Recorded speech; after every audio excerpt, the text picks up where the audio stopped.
Amis du soir, ravi de vous voir. Aujourd'hui sur la chaîne critique Game Anime, on va traiter du Vent se lève.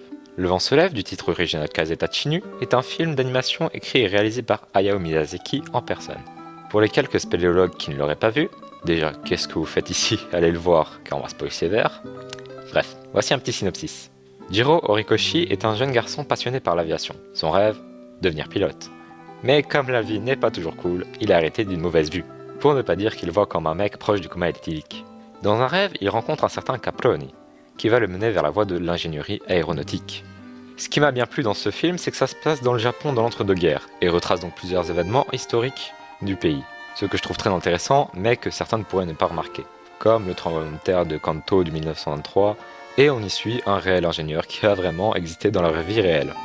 Mais comme dit précédemment, la vie n'est pas toujours cool, et c'est dans les moments difficiles que Jiro va pouvoir compter sur des personnages comme Kurokawa, qui va être très froid au début, mais au final nous montrer qu'il a un grand cœur.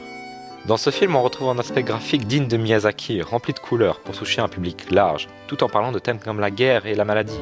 Parce que oui, ce dernier thème est celui qui va relever le côté humoristique de l'œuvre. Non, je déconne, en fait à la fin je savais plus trop si je devais être triste ou heureux, ou les deux. Surtout que Jiro va certes designer de beaux avions, mais ils vont être utilisés à des fins militaires.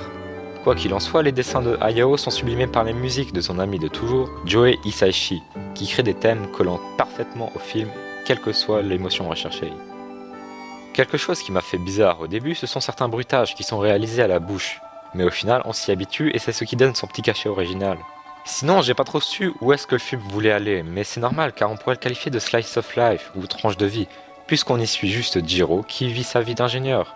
Ce qui n'est pas dans les habitudes de Miyazaki qui nous avait toujours présenté des films beaucoup moins terre à terre, même si là ça parle d'avion. Malgré tout, il s'en sort très bien, même si j'en doutais pas trop. En résumé, on a là un film de 2 heures qui s'adressera plutôt à un public mature, avec des thématiques profondes.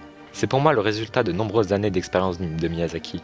Si vous êtes à la recherche d'un film historique romancé, ne cherchez plus, c'est ce qu'il vous faut.